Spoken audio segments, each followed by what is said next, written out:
Hello बच्चों, कैसे हैं आप लोग। उम्मीद करती हूँ सब बहुत अच्छे होंगे और अपनी पढ़ाई कर रहे होंगे। बच्चों, हमने चैप्टर आपका स्टार्ट किया था बट बीच में रह गया है। चलिए इसको अब हम दोबारा से स्टार्ट करते हैं। और दोबारा से स्टार्ट इन द सेंस मैं आपको मेन चीज़ बताऊंगी। इसमें चैप्टर नंबर है 13 विद्युत धारा, क्लास 8 और टॉपिक है हमारा विद्युत धारा। बताई चुकी हूँ मैं आपको। चलिए तो हम पहले देखते हैं कि विद्युत धारा होता क्या है। मैंने आपको बताया था जब हम दो चालकों को, चालक दो होते हैं, जब उनमें घर्षण होता है तो उनमें आवेश बन जाता है। दो आवेश होते हैं, धन आवेश होता है और ऋण आवेश होता है। धन आवेशित होने का अर्थ है कि उस पर इलेक्ट्रॉन की कमी है, जबकि ऋण आवेशित होने का अर्थ है उसमें इलेक्ट्रॉन की अधिकता है। जैसे यहाँ पर है, ये ऋण आवेशित है, मतलब यहाँ बहुत इलेक्ट्रॉन है, क्योंकि इलेक्ट्रॉन पे माइनस चार्ज होता है, इसलिए यहाँ पर माइनस, जब ज़्यादा इलेक्ट्रॉन होंगे तो यहाँ माइनस माइनस हो जाएगा।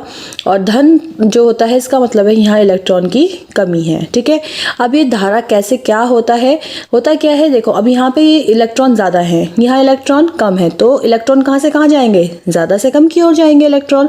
तो इलेक्ट्रॉन तो जाते हैं ज़्यादा से कम की ओर, लेकिन जो धारा होती है, धारा इलेक्ट्रॉन के चलने की दिशा के विपरीत दिशा में चलती है। मतलब धारा चलती है इधर से इधर। ये मैं आपको ऑलरेडी सब एक्सप्लेन कर चुकी हूँ, दोबारा एक्सप्लेन कर रही हूँ।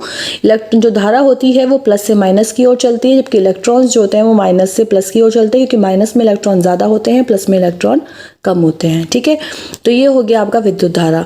जब इलेक्ट्रॉनों का बहना शुरू होता है तो विद्युत धारा भी उसमें बहने लग जाती है, अपोजिट डायरेक्शन में, विपरीत दिशा में।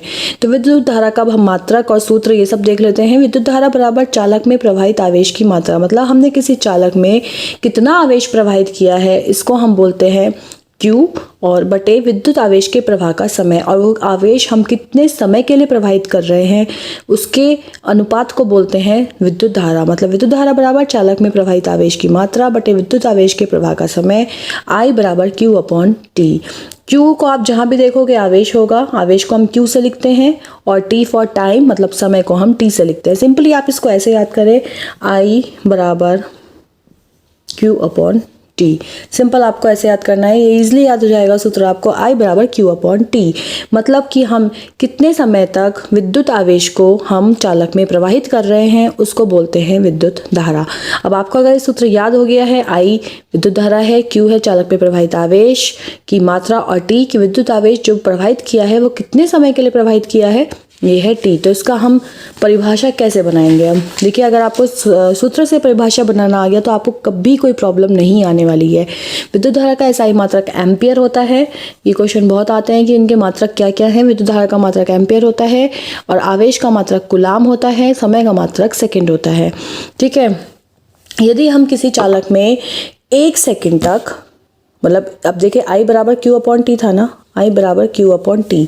अब हमने मान लिया है कि जो हमने आवेश प्रवाहित किया है वो 1 सेकंड के लिए किया है। हमने मान लिया है कि जो हमने आवेश प्रवाहित किया था उसकी मात्रा 1 कूलाम है, तो 1 बराबर 1 बटे 1 बराबर I भी तो 1 ही आ जाएगा ना फिर।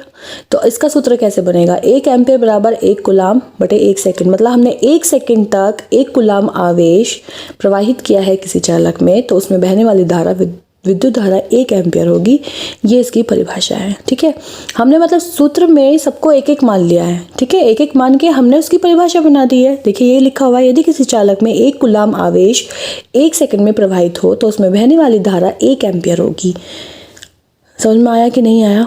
होपफुली आपको समझ में आ गया होगा। अगर अभी भी नहीं आया तो यू कैन आस्क मी, मतलब यू कैन कमेंट मी, मैं तुम्हारा एक्सप्लेन कर दूंगी इस चीज़ को। बट प्लीज़ टेल मी कि आपको समझ में आया है कि नहीं आया है।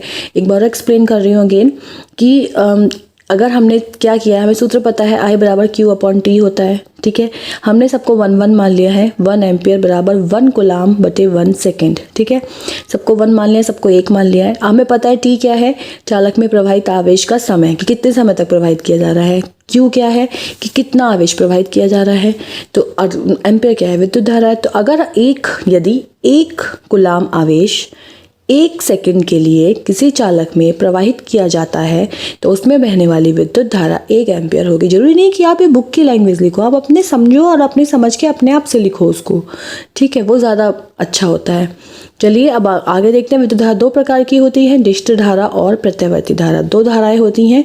टॉर्च, ट्रांजिस्टर, कैलकुलेटर आदि को चलाने में शुष्क सेल का प्रयोग करते हैं। मिक्सी, हीटर, फ्रिज आदि उपकरणों को चलाने में पावर स्टेशन से विद्युत धारा प्राप्त होती है। टॉर्च सेल से प्राप्त धारा डिस्क धारा होती है और पावर स्टेशन से प्राप्त धारा विद्युत धारा प्रत्यावर्ती होती है। मतलब टॉर्च सेल से जो मिलती है वो डिस्ट होती है। टॉर्च सेल मतलब जो हम टॉर्च में, ट्रांजिस्टर में करंट नहीं लगता है बेसिकली, आप बोल सकते हो। और जो पावर स्टेशन से मिलती है, जो हमारे घरों में आती है पावर कनेक्शन, वो प्रत्यावर्ती धारा होती है, इससे करंट लगता है। ये भी इसमें हम पहचाने कि इनसे करंट नहीं लगता है, इससे करंट लगता है। टॉर्च में डिस्क धारा, पावर स्टेशन में प्रत्यावर्ती धारा।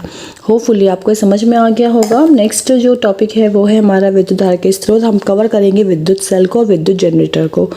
जनरेटर देखते हैं नेक्स्ट वीडियो में करेंगे या फिर नेक्स्ट टू नेक्स्ट में करेंगे। But keep watching the videos. Thank you, bye. और पढ़ते जरूर रहना और कमेंट करके मुझे बताना कि आपको क्या चीज़ समझ में नहीं आई है। I will explain you again, ठीक है। Thank you, bye.